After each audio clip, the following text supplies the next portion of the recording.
तो दोस्तों फाइनली मैं लेकर आ चुका हूँ वेंसडे सीजन 2 के पार्ट 2 को, यानी कि आखिरी के 4 एपिसोड्स को। उम्मीद करता हूँ कि आपको ये जरूर पसंद आएगी। इनकेस आपने सीजन 1 और सीजन 2 के पहले 4 एपिसोड्स को नहीं देखा है तो जल्दी से जाकर देख लीजिए। उन वीडियोस का लिंक आपको नीचे डिस्क्रिप्शन, पिंड कॉमेंट दोनों में मिल जाएगा। अदरवाइज आपको ये चारों एपिसोड समझ में नहीं आएंगे। एंड ट्रस्ट मी, ये आखिरी 4 एपिसोड्स काफी बॉम्ब है, फायर है, मजा आ जाएगा देखने में। साथ ही साथ पहले ही बता देता हूँ कि वेंसडे सीजन 3 भी आने वाला है, क्योंकि एंडिंग जो है क्लिफ हैंगर है। और रिसेंटली मैंने काफी इंटरेस्टिंग एग्जॉर्सिज्म हॉरर मूवी को एक्सप्लेन किया है। इनकेस आपने मिस कर दिया है जाकर देख लीजिए। काफी अंडररेटेड हॉरर मूवी है, उसका भी लिंक आपको नीचे डिस्क्रिप्शन, पिन कमेंट में मिल जाएगा। तो चलिए अब बिना किसी देरी के चलते हैं सीधा वीडियो की तरफ।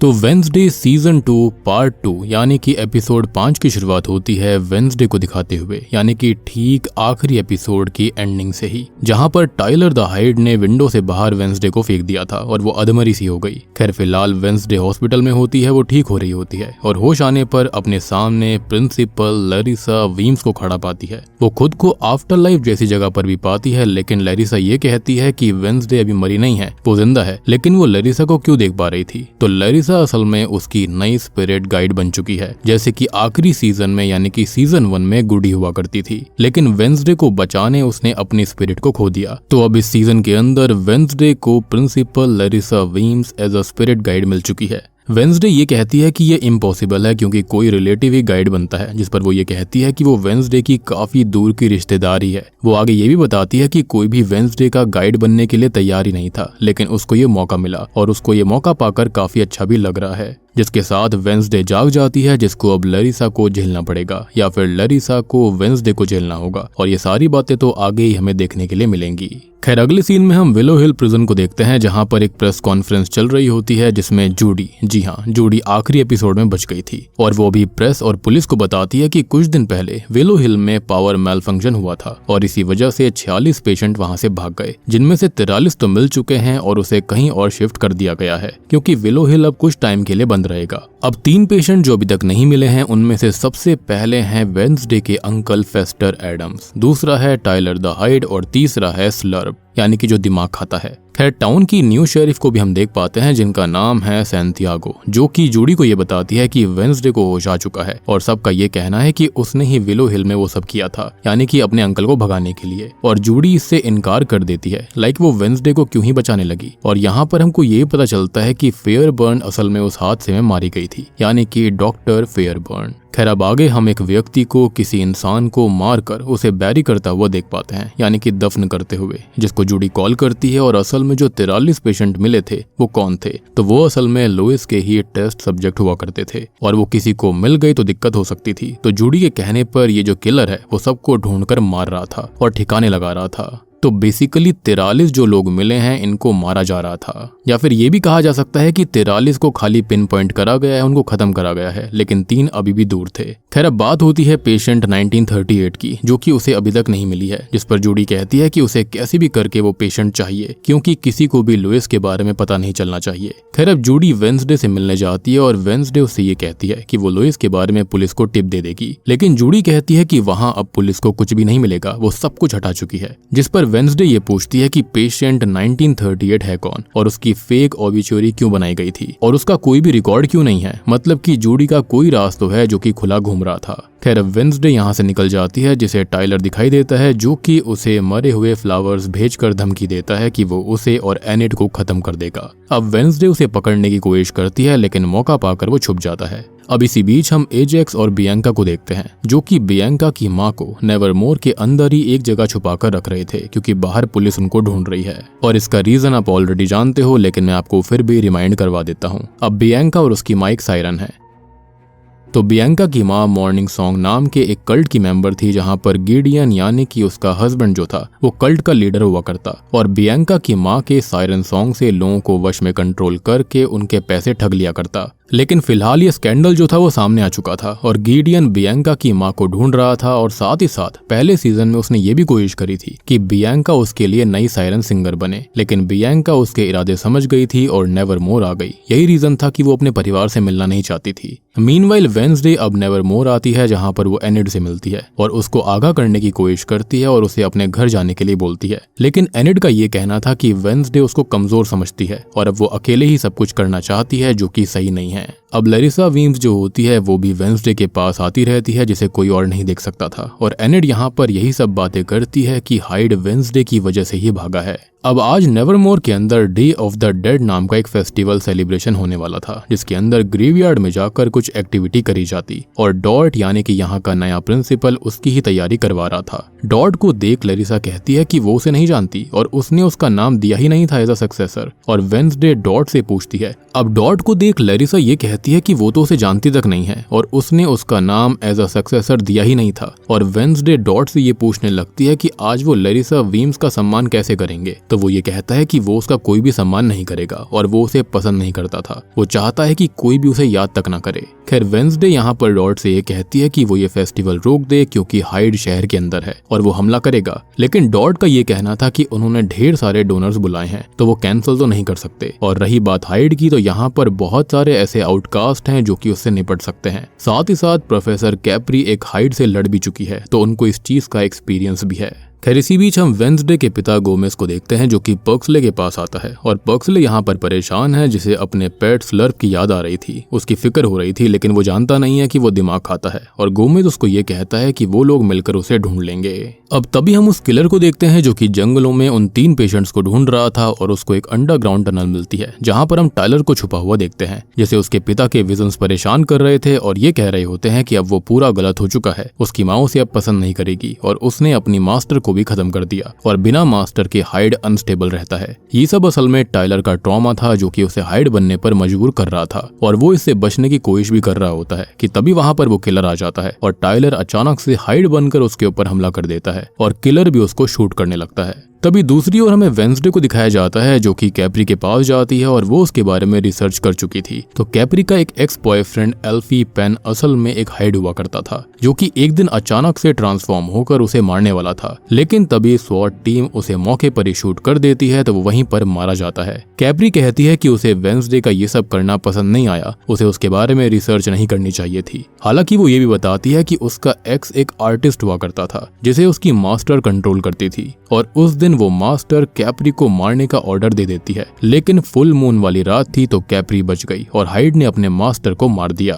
वो आगे बताती है कि मास्टर के खत्म होने के बाद मेल हाइड जो होते हैं वो अनस्टेबल हो जाते हैं, पागल से हो जाते हैं, बच नहीं पाते, लेकिन फीमेल्स जो होती हैं वो स्ट्रांग होती हैं और वो बच जाती हैं। वेंसडे उससे ये पूछती है कि क्या एक मास्टर के खत्म होने के बाद हाइड को दूसरा मास्टर कंट्रोल नहीं कर सकता, जिस पर कैप्री बताती है कि उसे ये नहीं पता और अगर वेंसडे ऐसा सोच भी रही है तो ना ही सोचे, ना ही करे, क्योंकि ये काफी रिस्की है। वेंसडे अब मैरिलन के नोट चेक करने लगती है ताकि वो हाइड टाइलर को कंट्रोल कर पाए। यहाँ पर लैरिसा वीम्स भी थी जो कि उसे इस चीज के लिए मना कर रही होती है। साथ ही साथ वेंसडे की माँ मोर्टिशिया भी उसे ऐसा करने से मना कर रही थी।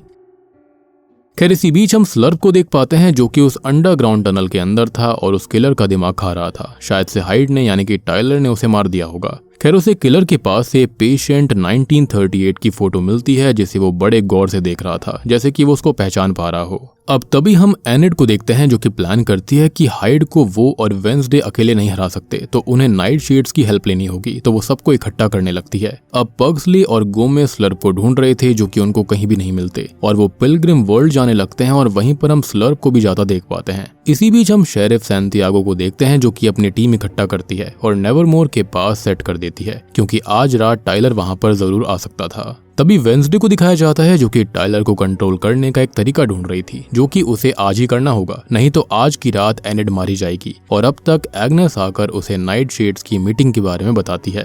अब कुछ सोचने के बाद में वेंसडे भी मीटिंग में जाती है और एनिड पीछे नहीं हट रही थी, तो वेंसडे उससे कहती है कि ठीक है वो साथ रह सकती है, लेकिन उन्हें वेंसडे का प्लान फॉलो करना होगा जिसमें वो टाइलर को कंट्रोल करेगी। अब वो मैरिलन की लैब में जाकर उसके नोट्स की हेल्प से एक पोशन बनाने लगती है, जिससे लैरिसा ये कहती है कि ये कुछ काम नहीं आएगा क्योंकि कि मैरिलन प्रैक्टिकल थी, लेकिन वेंसडे टाइलर को पसंद करती है, जिस पर वो कहती है कि वो उससे नफरत करती है, प्यार नहीं करती। तो लैरिसा कहती है कि ये भी एक फीलिंग ही तो है, और अगर वेंसडे अपनी फीलिंग्स को रोक नहीं पाई, बांध नहीं पाई, तो चीजें कितनी बिगड़ सकती है उसको उसका अंदाजा भी नहीं है। तभी हम स्लर्प को देख पाते हैं, जो कि पिलग्रिम वर्ल्ड के अंदर लोगों के ऊपर हमला करना शुरू कर चुका था, जिसकी खबर पाकर शेरिफ जो होती है वो अपनी पूरी टीम के साथ वहां निकल जाती है और अब टाइलर नेवरमोर आ जाता है। दूसरी ओर पिलग्रिम वर्ल्ड पूरा खाली हो गया था, जहां पर पग्सले और गोमेज स्लर्प को ढूंढते हैं और पग्सले एक रूम में जाता है जहां पर उसको स्लर्प मिल गया था, जो कि अब बोलने भी लगा था और काफी ज्यादा इंसान की तरह दिख रहा था। खैर वो पग्सले से हेल्प मांगता है कि वो उसे यहाँ से जाने दे, जिसको वो भी दोस्त मानता है और ये दिमाग जो वो खा रहा था वो उसको ठीक कर रहे थे, मतलब कि उसको वापस इंसान में कन्वर्ट कर रहे थे।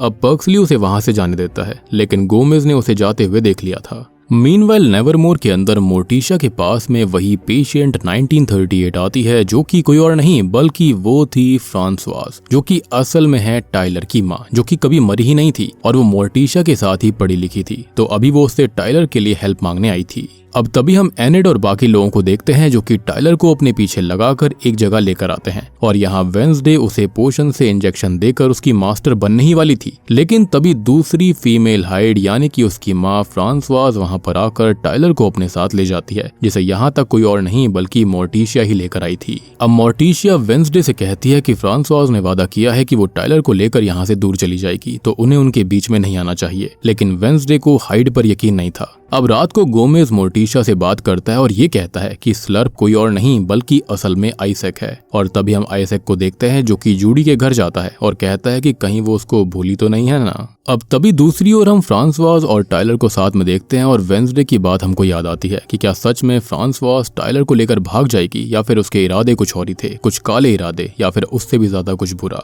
तभी हम एनेड को देखते हैं, जो कि अचानक से ट्रांसफॉर्म होकर नेवरमोर से निकल जाती है, जिसको कैप्री देख लेती है और बहुत ही ज्यादा परेशान हो जाती है, क्योंकि आज तो फुल मून वाली रात भी नहीं थी और फिर वो कैसे अचानक से बदल गई। और इसी के साथ में 5वां एपिसोड खत्म हो जाता है।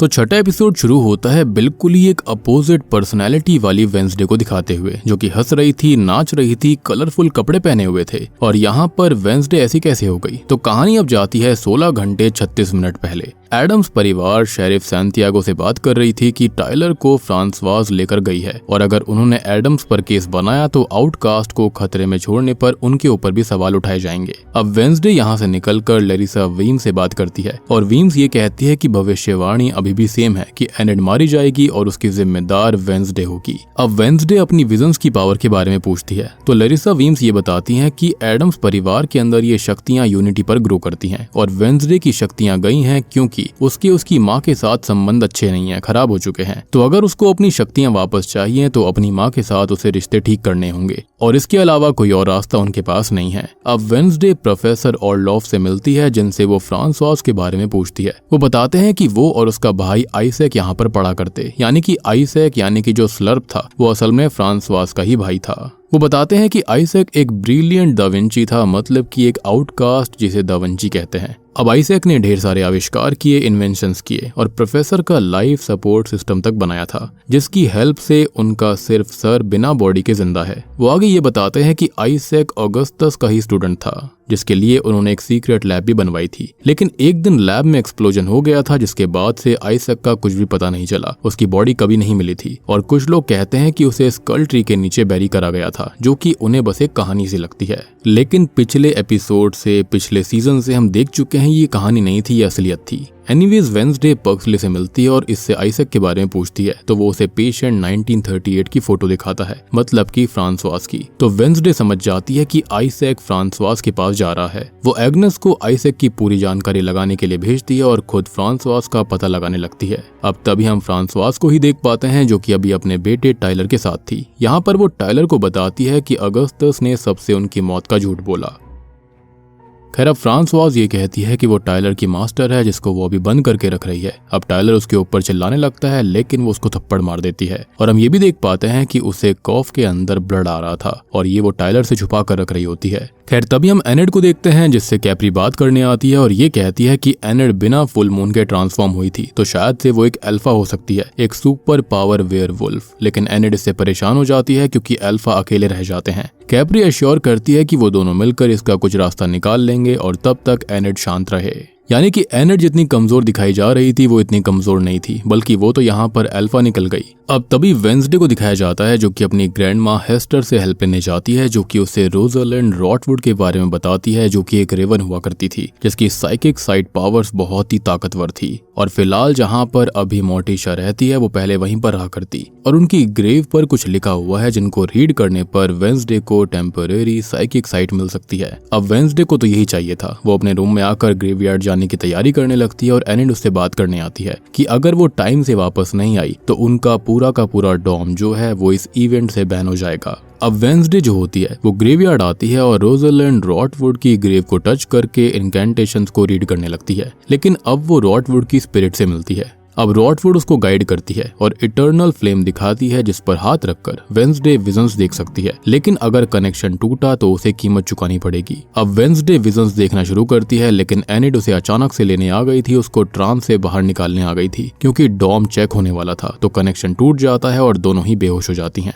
और क्या ये वो पल हो सकता है जहाँ पर इन दोनों को कीमत चुकानी पड़ती। एनीवेज वेंसडे और एनेड अब अगली सुबह अपने बिस्तर पर जागती हैं और यहाँ पर कीमत के तौर पर वो दोनों एक दूसरे की बॉडी स्विच कर चुकी थी। मतलब जो मैंने सोचा वो थोड़ा सा गलत हो गया। एनीवेज अब वेंसडे की बॉडी के अंदर एनेड की आत्मा है और एनेड की बॉडी के अंदर है वेंसडे की आत्मा, जिससे कि वो दोनों बहुत ही ज्यादा परेशान थी। दोनों को एक दूसरे की बॉडी में रहना पसंद नहीं आता। वेंसडे जो कि अभी एनेड है वो ग्रेवयार्ड जाती है और वहीं एनेड जो है वो अभी वेंसडे है, तो वो वेंसडे की तरह ही बर्ताव करते हुए यहाँ वहाँ घूमने लगती है। खैर अब वेंसडे के शरीर के सामने एग्नेस आती है जो कि उसे ये कहती है कि आइजैक के बारे में उसे कुछ भी पता नहीं चला और एनेड को ये सब कुछ बातें समझ में नहीं आ रही होती। ऑब्वियस सी बात है, वेंसडे के शरीर में एनेड की आत्मा थी और उसको इनके बारे में कुछ पता नहीं था। खैर अब वो कलर्ड कोल्ड कॉफी पी लेती है जिससे कि उसे एलर्जी हो जाती है क्योंकि वो कलर से एलर्जिक है। उसे मोर्टिशा मिलती है जो कि उसे दवाई देती है जिससे कि एलर्जी ठीक हो जाए और उससे थोड़ी बहुत बात करती है। यहाँ पर मोर्टिशा समझ जाती है कि वेंसडे को कुछ तो हुआ है। अब दूसरी साइड रियल वेंसडे यानी कि एनेड के शरीर के अंदर वेंसडे की आत्मा थी, वो ग्रेवयार्ड पर जाती है और लैरिसा वीम्स उससे कहती है कि पहले भी 2 रेवन ने यहाँ पर साइट ली थी और वो दोनों ही 24 घंटे में मारी गई, तो अब वेंसडे और एनेड भी मरने वाली हैं और ऐसे ही शायद से वेंसडे एनेड की मौत की जिम्मेदार बन सकती है। यानी कि जो मैंने पहले कहा वो पूरी तरह से गलत नहीं था। खैर अब तभी हम आइजैक को देख पाते हैं जो कि अपने पुराने घर आता है जहाँ पर पहले से फ्रांसवाज और टाइलर छुपे हुए थे। अब उसको देखकर फ्रांसवाज जो होती है वो शॉक्ड सी रह जाती है कि वो तो मर गया था और उसने उसे मरा हुआ देखा भी था, लेकिन आइजैक उसे यकीन दिलाता है कि वो असली है। अब यहाँ वो लोग फ्रांसवाज की बीमारी की बात करते हैं और वो ये बताती है कि हाइड ज्यादा टाइम तक जिंदा नहीं रहते, जिस पर आइजैक कहता है कि उसने फ्रांसवाज के अंदर के हाइड को मिटाने के लिए एक मशीन बनाई थी, जिस पर वो कहती है कि वो मशीन अगस्तस के पास थी जिससे कि वो नॉर्मल्स को आउटकास्ट बनाया करता था।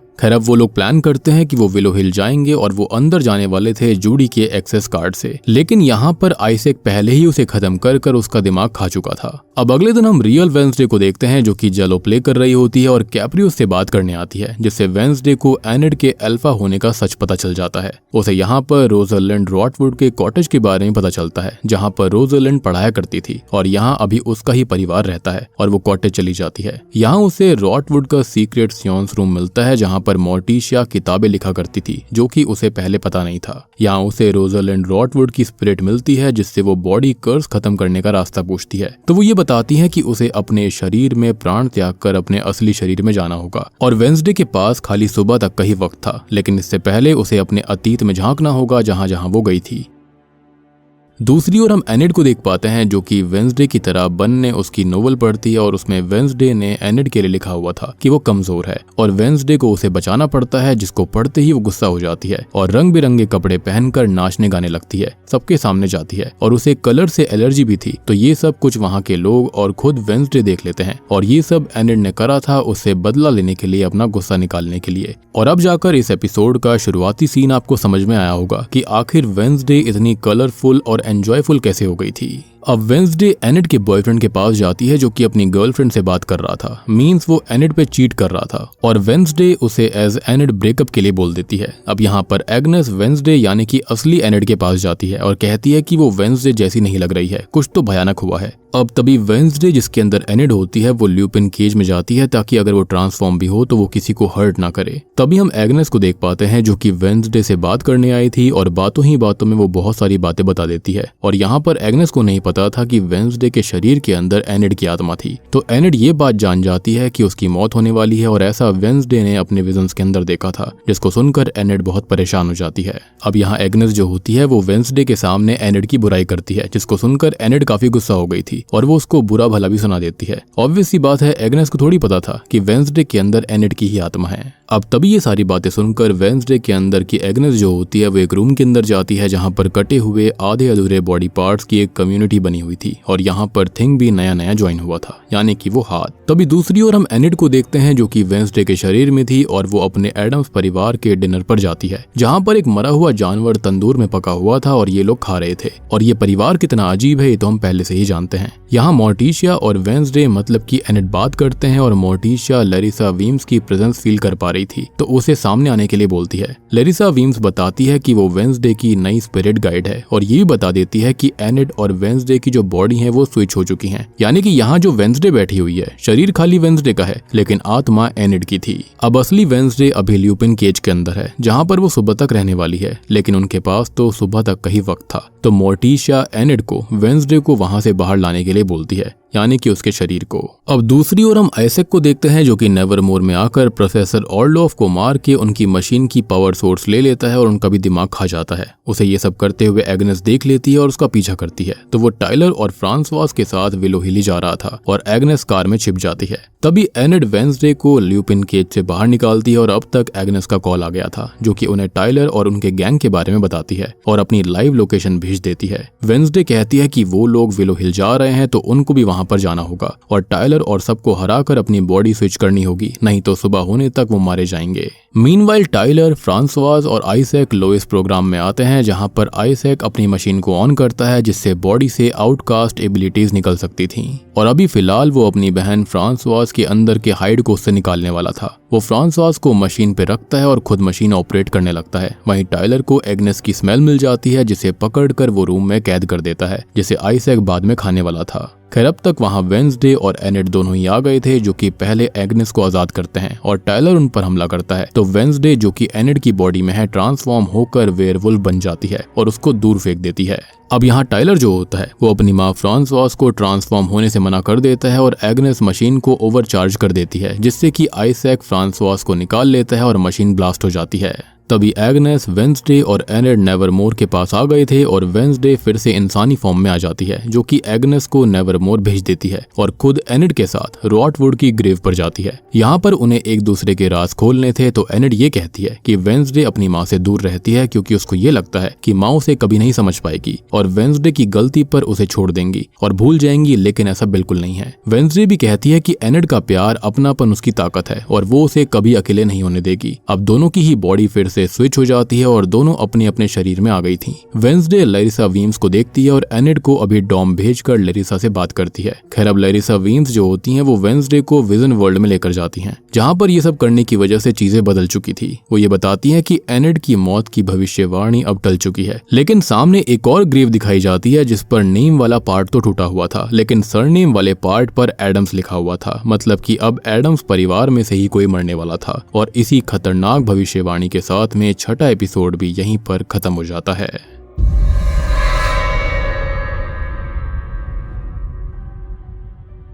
तो सातवां एपिसोड शुरू होता है 15 साल पहले प्रिंसिपल डॉट से, जो कि उस समय प्रिंसिपल नहीं थे। और एक रात वो मिलते हैं गिडियन से जिसे वो मॉर्निंग सॉन्ग कल्ट बनाने का आइडिया देता है और स्कैम करने का सजेशन भी देता है। और उस समय वो बियांका की माँ गैब्रियल का ही मैनेजर हुआ करता था और उसने ही गैब्रियल को गिडियन से मिलवाया था। खैर प्रेजेंट टाइम में उसको पता चलता है कि गैब्रियल अभी नेवरमोर के अंदर ही छुपी हुई है, तो वो उसके पास जाता है जहाँ पर बियांका भी मौजूद थी और वो उन दोनों को बताता है कि उसने मॉर्निंग सॉन्ग शुरू नहीं किया बल्कि वो खुद पूरा का पूरा मॉर्निंग सॉन्ग है। और अब वो उनको धमकी भी देता है कि अब वो दोनों उसके इशारे पर काम करेंगी, नहीं तो उनके लिए अच्छा नहीं होगा। यानी कि यहाँ पर जो डॉट है वो दिखने में और इन चीजों के चलते बिल्कुल भी सही आदमी नहीं था, विच एक्सप्लेन्स कि यहाँ पर लैरिसा वीम्स ने क्यों कहा था कि उसने डॉट का नाम सजेस्ट ही नहीं किया था। अब इसी बीच वो शेरिफ सैंटियागो से मिलता है जो कि नेवरमोर में प्रोफेसर ऑर्लॉफ की मौत की इन्वेस्टिगेशन के लिए आई हुई थी और अपकमिंग गाला रोकने के लिए भी वो कहती है, लेकिन डॉट इसके लिए मना कर देता है क्योंकि गाला से उसका ही फायदा था, अच्छी फंडिंग आने वाली थी।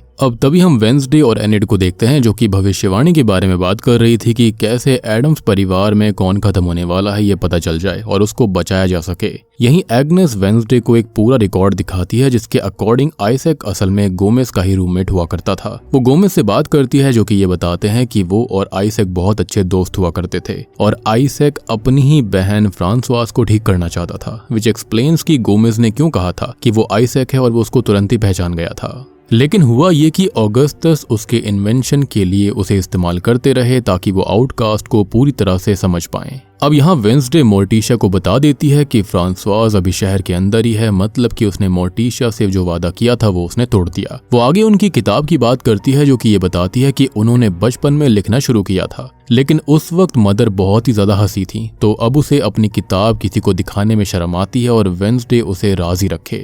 यानी कि इनके परिवार में शुरुआत से ही माँ बेटी के रिश्ते उतने अच्छे नहीं रहे थे। खैर यहाँ वेंसडे उन्हें एडम्स में से किसी के मरने वाली भविष्यवाणी के बारे में बताती है और ये सुनकर वो भी काफी परेशान हो जाती हैं। खैर अब तभी हम एनिड को देखते हैं जिसका बॉयफ्रेंड ब्रूनो उससे बात करने आता है और ये कहता है कि वो अपनी गर्लफ्रेंड से ब्रेकअप कर चुका है और जल्दी ही एनिड को वो अपनी लॉयल्टी प्रूव कर देगा। अब कैप्री एनिड को अपने साथ ले जाती है और गुस्सा करती है कि वो ल्यूपिन केस से क्यों निकली और 2 दिन बाद पूर्णिमा की रात है और अगर उस दिन वो ट्रांसफॉर्म हो गई तो कभी इंसानी फॉर्म में वापस नहीं लौट पाएगी और अल्फा वेयरवुल्फ को दूसरे वेयरवुल्फ जो होते हैं वो डर की वजह से हंट करके मार देते हैं। एंड यहाँ पर इस चीज से जुड़ी हुई एक और चीज हमको समझ में आती है कि सीजन 1 के अंदर एनिड जो थी वो ट्रांसफॉर्म क्यों नहीं हो रही थी। खैर अब हम आइजैक, टाइलर और फ्रांसवास को देखते हैं जो कि अपने हाइड आउट के अंदर थे, जहां पर आइजैक और टाइलर के बीच बहस हो जाती है क्योंकि आइजैक अभी टाइलर को हाइड बनने से रोक रहा था और टाइलर वेंसडे को मारना चाहता था, जिसको फ्रांसवास ये कहती है कि उसने और आइजैक ने पहले से ही एडम्स परिवार के लिए बहुत कुछ भयानक सोचकर रखा हुआ है। और यहाँ फ्रांसवास की हालत अचानक से खराब होने लगती है और उसकी दवाई भी खत्म हो गई थी जो कि बहुत ज्यादा जरूरी है, तो वो लोग तुरंत ही हॉस्पिटल के लिए निकल जाते हैं। मीनवाइल वेंसडे उन्हीं लोगों का पता लगाने की कोशिश कर रही थी और उनके घर में वो आती है जहां पर उसे एक सीक्रेट हाइड आउट मिलता है। जहां पर वो चेक करती है तो उसे फ्रांसवास की टैबलेट और ब्लड वाले टिश्यू से पता चल जाता है कि वो खत्म होने वाली है और इसलिए ही आइजैक उसे कैसे भी करके जल्दी से जल्दी बचाना चाहता है। और जैसा कि हमने हाइड्स के बारे में एक इन्फॉर्मेशन देखी थी कि हाइड जो है वो ज्यादा लंबा जी नहीं पाते और अपने इन्वेंशन की मदद से आइजैक जो है वो अपनी बहन को बचाना चाहता है। वो उसके अंदर से हाइड को अलग करना चाहता था ताकि वो नॉर्मल इंसान बनकर एटलीस्ट जिंदा रहेगी।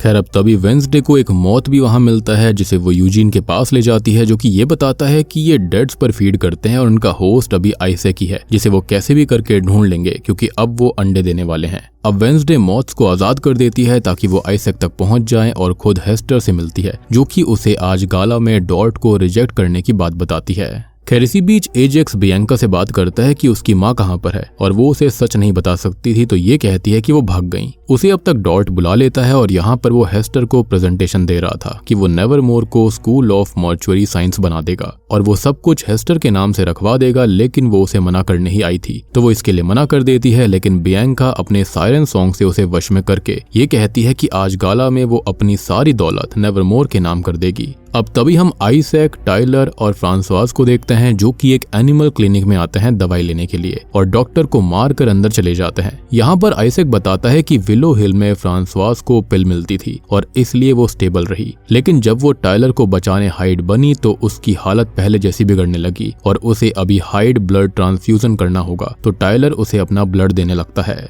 इधर नेवरमोर में लैरिसा वीम्स मोर्टिशा से बात करने आती हैं। बताती हैं कि जो हमेशा उसको चाहिए था वो सब कुछ मोर्टिशा को मिलता गया। उसके गुणगान भी हुए लेकिन फिर भी वो मोर्टिशा की हेल्प कर रही है। वो बताती हैं कि हेस्टर वेंसडे के करीब आ रही है और अब मोर्टिशा को वेंसडे को सच बता देना चाहिए कि उसके गोमेस के और आइजैक और फ्रांसवास के बीच आखिर हुआ क्या था, क्योंकि अगर अब वो चुप रहे तो सालों से जिस परिवार को वो जोड़ कर रखे हुई थी वो अचानक से टूट जाएगा। अब तभी हम वेंसडे को एनेट के पास देखते हैं जो कि अभी केज में बंद थी, क्योंकि वो नहीं चाहते कि वो फुल मून में ट्रांसफॉर्म हो जाए और कभी वापस लौट ना पाए। अब वो वेंसडे से कहती है कि उसका पैक उसकी ताकत है और वो वेंसडे को ही अपना पैक मानती है। होता है ना, वेयरवुल्फ हमेशा पैक में रहते हैं, बिल्कुल उस तरह से। और अगर वो ट्रांसफॉर्म हुई और कभी इंसान वापस नहीं बन पाई तो क्या वेंसडे उसको ढूंढने आएगी, जिस पर वेंसडे उससे वादा करती है कि वो उसको हमेशा ढूंढेगी। खैर अब तक वहां पर एजेक्स आता है और बियांका और उसकी माँ के बारे में बता देता है कि वो दोनों खतरे में हैं। वेंसडे डॉट के ऑफिस में जाती है जहां पर पूरा एडम परिवार था और हेस्टर यहां अपनी संपत्ति नेवरमोर को देने की बात कर रही होती है, जो कि ऑब्वियसली यहां पर सायरन सॉन्ग के शिकंजे में थी। वेंसडे समझ जाती है कि कुछ तो गड़बड़ है और वो बियांका से बात करने जाती है जो कि उसे डॉट का सच बता देती है और हेस्टर को वश में करने वाली बात भी कहती है, लेकिन उसे भी वश में करके ये भूलने के लिए वो बोल देती है और वहां से निकल जाती है। लेकिन वेंसडे तैयारी के साथ ऑलरेडी आई हुई थी, जिसने एग्नेस को वहीं पर छुपाया हुआ था, जो कि सब सुन चुकी थी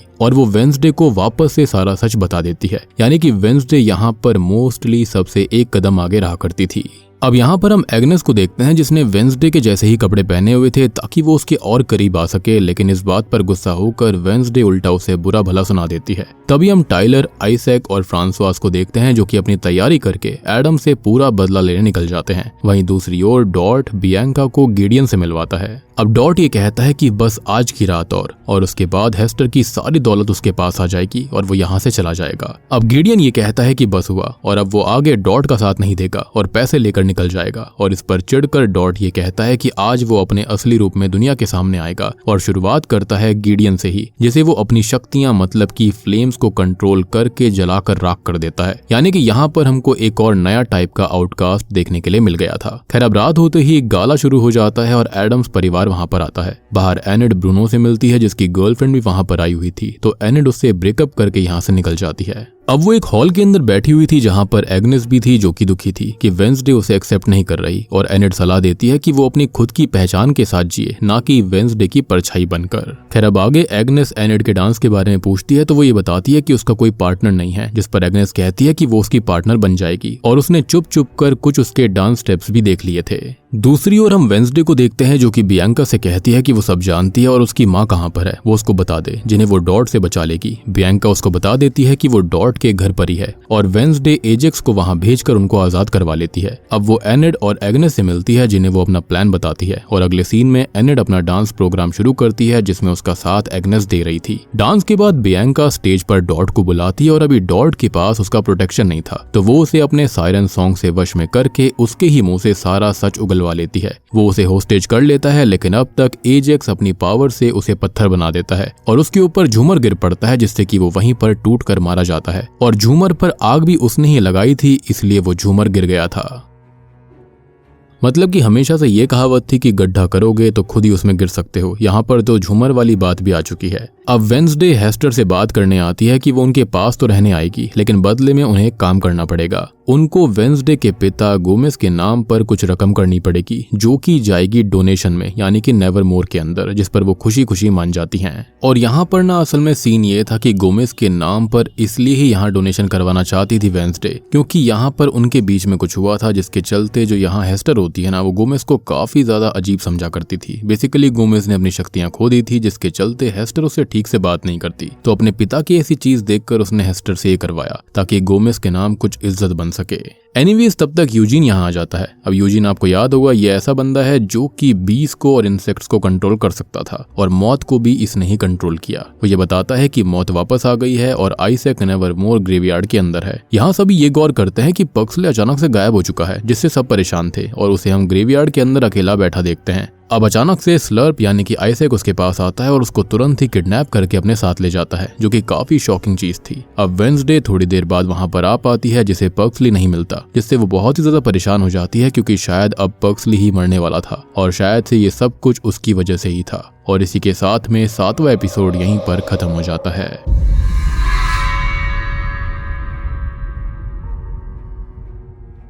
तो अब हम आ जाते हैं फाइनली सीजन 2 पार्ट 2 के फिनाले पर, यानी कि एपिसोड 8 पर। तो 8वां एपिसोड शुरू होता है पर्क्सली को ही ढूंढते हुए, जहां पर एडम्स को पुलिस को वो कहीं पर भी नहीं मिल रहा था। अब लरिसा वीम्स वेंसडे और मोर्टिशा को बताती है कि उन्हें अपनी शक्ति को मिलाकर इस्तेमाल करना पड़ेगा जिससे कि वो पर्क्सली को ढूंढ पाएंगी, लेकिन वेंसडे की साइकिक साइट जा चुकी थी, तो ऐसे में उन्हें हेस्टर की हेल्प लेनी पड़ती। अब अगले सीन में हेस्टर, वेंसडे और मोर्टिशा एक साथ साइकिक साइट पावर्स को चैनलाइज करती हैं और वेंसडे विजन्स देख पाती है जिसमें वो यंग गोमेज और मोर्टिशा को आइसेक को स्कल ट्री के नीचे बैरी करते देखते हैं, जो कि काफी शॉकिंग चीज थी। खैर अब होश में आकर वेंसडे मोर्टिशा से सारा सच पूछती है और अब जाकर वो ये बताती है कि उस रात जब आइसेक खत्म हुआ था तब वो और गोमेज लैब के अंदर थे। अब आइसेक मशीन बना चुका था जिसे पावर देने के लिए एनर्जी सोर्स चाहिए था और गोमेज की पावर सी इलेक्ट्रिसिटी वाली थी जिसे उसने हेल्प के लिए बुलाया हुआ था। और आप जानते होंगे कि पर्क्सले के पास भी सेम शक्तियां हैं,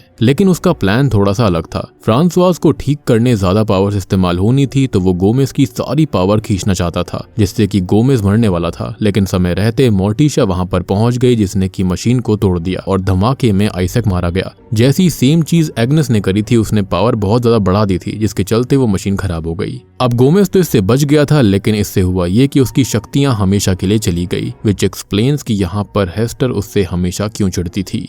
अब अगस्टस ने गोमेज और मोर्टिशा को धमकी दी थी कि उन्होंने अगर किसी को भी इस लैब के बारे में बताया तो वो उनको खून के इल्जाम में फंसा देगा। तो उन लोगों ने आइसेक को स्कल ट्री के नीचे बैरी कर दिया था और ये ग्रेव खुद आइसेक ने ही गोमेज के लिए बनाकर रखी थी। यानी कि आज हमको यहाँ तीसरी नई कहावत मिल चुकी है कि अगर आप किसी और के लिए ग्रेव तैयार करते हो तो उसके अंदर आप भी जा सकते हो। एनीवेज अब मोर्टिशा ये कहती है कि इस बार आइसेक पर्क्सले को एज एनर्जी सोर्स इस्तेमाल करने वाला था और ये चीज मैं आपको पहले ही बता चुका हूँ और इसलिए ही इस सीजन के ट्रेलर के अंदर हम शुरुआत में देख पाए थे कि पर्क्सले कैसे अपनी शक्तियों को इस्तेमाल कर रहा था, जो कि दर्शाता है कि ऐसा क्यों दिखाया गया। अब तभी वो वेंसडे से कहती है कि ये मोर्टिशा के अतीत का खतरा है, तो वेंसडे इससे दूर रहे और वो खुद सब कुछ ठीक करेगी। लेकिन वेंसडे अपनी माँ की बात मानने से इनकार कर देती है। तभी हम एनिड को देख पाते हैं जो कि अकेली खड़ी हुई थी, जिससे एजेक्स बात करने आता है और दोनों की फिर से दोस्ती हो जाती है। तभी एग्नेस वहां पर आ जाती है जो कि एनिड की अब अच्छी दोस्त बन चुकी थी और वो उसके लिए रिलेशनशिप के लिए लड़के ढूंढने के लिए बोलती है, लेकिन एनिड मना कर देती है कि अब वो अकेली ही रहना चाहती है। तभी हम आइसेक और उसकी माँ फ्रांसवाज को देखते हैं जिन्होंने पर्क्सले को कैद करके रखा हुआ था और फ्रांसवाज आइसेक से कहती है कि वो वादा करे कि कुछ भी हो जाए वो वही करेगा जो उन्होंने तय किया था, और ऐसा कुछ जो कि टाइलर नहीं जानता।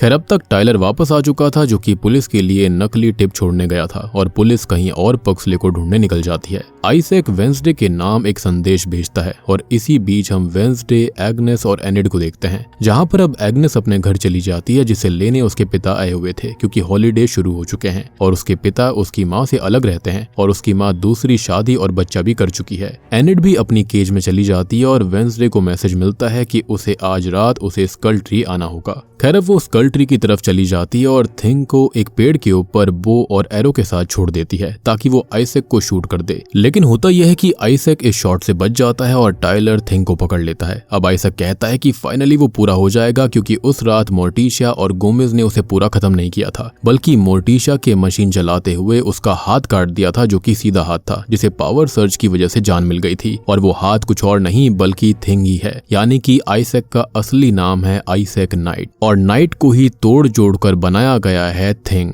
यानी कि ये हाथ जो है वो आइसेक का ही था और उसको इलेक्ट्रिसिटी की वजह से जान मिल गई थी, खुद की आइडेंटिटी मिल गई थी और वो लॉयल था एडम्स के लिए। अब वो थिंग को अपनी बॉडी में लगाने लगता है जिससे थिंग भी बचने की कोशिश कर रहा था क्योंकि उसकी खुद की आइडेंटिटी बन गई थी। अब वेंसडे भी उसको रोकती है क्योंकि थिंग उसके लिए काफी प्रिय था और उसे टाइलर पकड़ लेता है और अब फाइनली आइसेक अपना हाथ थिंग को अपने साथ जोड़ लेता है, जो कि थिंग यानी कि हाथ और वेंसडे दोनों के लिए ही बहुत ही ज्यादा दुख वाली बात हो जाती है। अब आइसेक वेंसडे को ग्रेव में डालकर ग्रेव सील कर देता है और पर्क्सली को लेकर लैब चला जाता है।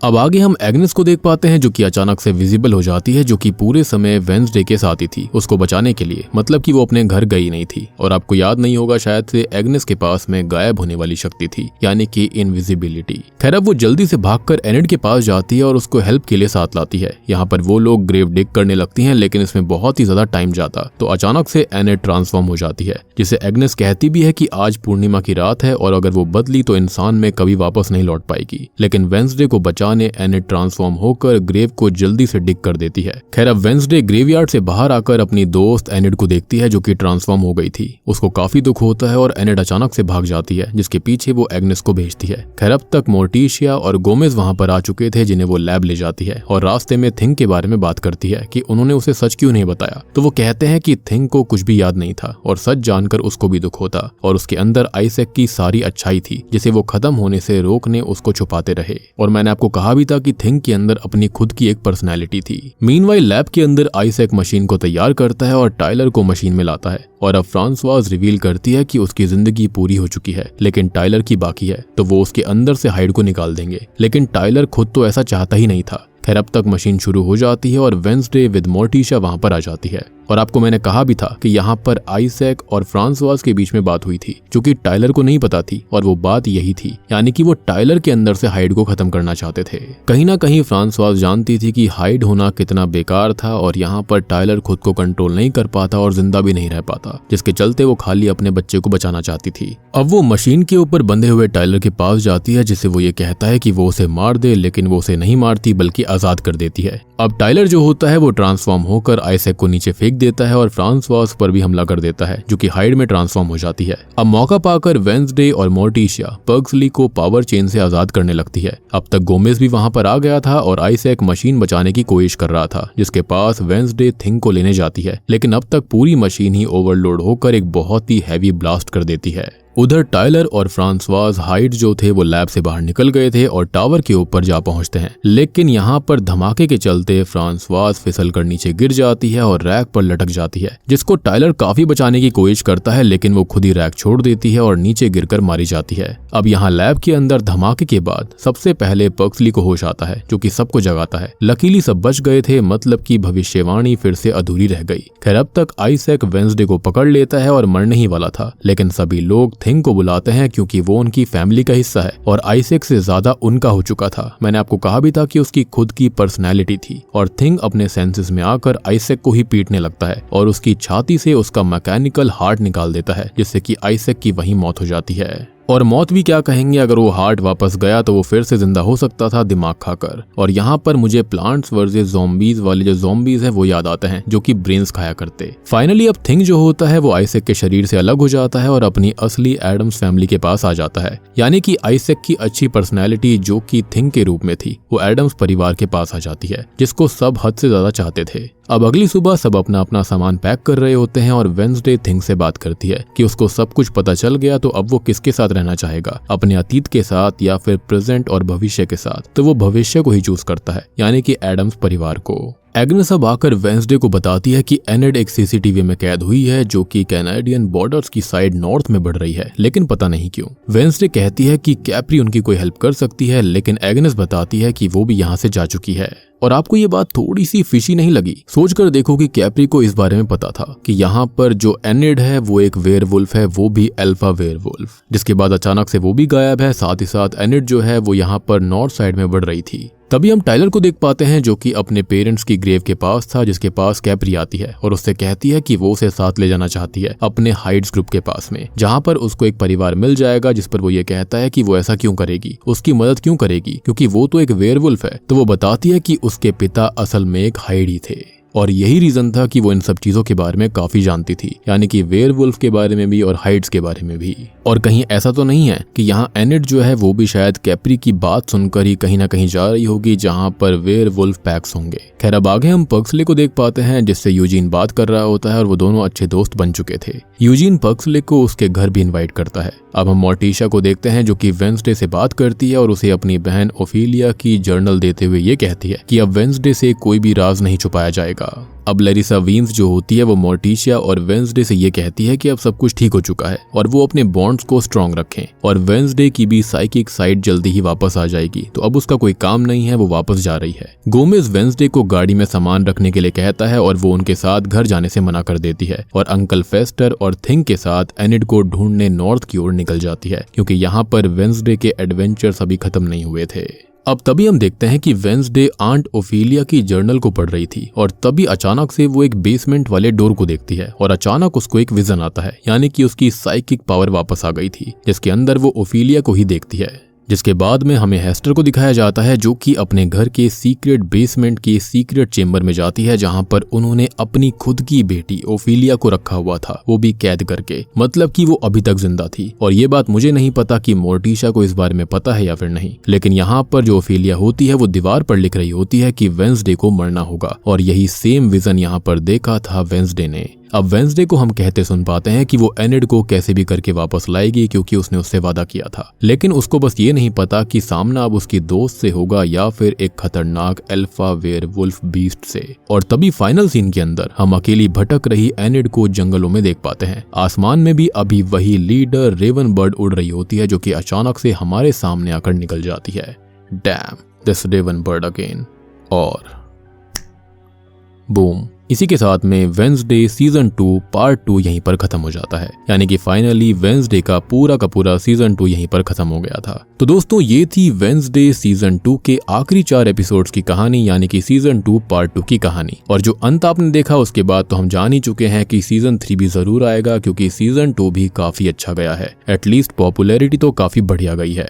बाकी अब अगले सीजन के अंदर ही पता चलेगा कि आखिरकार हेस्टर ने अपनी खुद की बेटी ओफिलिया को बेसमेंट के अंदर कैद करके रखा क्यों हुआ था, और यहाँ पर ओफिलिया जो है वो वेंसडे को मारना क्यों चाहती है, विच मेक्स मी थिंक कि जो यहाँ पर एक भविष्यवाणी हुई थी कि एडम्स मारे जाएंगे, यानी कि यहाँ पर कहीं वो वेंसडे की बात तो नहीं हो रही थी, क्योंकि ओफिलिया सेम चीज कह रही है, या फिर कहीं ऐसा तो नहीं है कि शायद से ओफिलिया को भी सेम विजन आया होगा वेंसडे के बारे में। अब कहानी कुछ भी हो, इसके बारे में तो हमें सीजन 3 में ही पता चलेगा। उम्मीद करता हूँ कि आपको सीजन 2 समझ में आ गया होगा, अच्छा लगा होगा। अगर अच्छा लगा है तो जल्दी से वीडियो को लाइक कर दीजिए, चैनल के ऊपर नए हो तो सब्सक्राइब कर लेना, और अगर आपने अभी तक सीजन 1 सीजन 2 का पार्ट 1 नहीं देखा है जाकर देख लो, अदरवाइज आपको ये वाली कहानी बिल्कुल भी समझ में नहीं आएगी। तो वीडियो पसंद आई तो लाइक कर देना, चैनल के ऊपर नए हो तो सब्सक्राइब कर लो सीजन 3 के लिए। साथ ही साथ जल्दी ही फ्रॉम का सीजन 4 भी आने वाला है, तो फ्रॉम सीजन 4 के लिए भी जल्दी से चैनल को सब्सक्राइब कर लीजिए। तो मैं आप सबको मिलता हूँ अगली वीडियो के साथ में, तब तक के लिए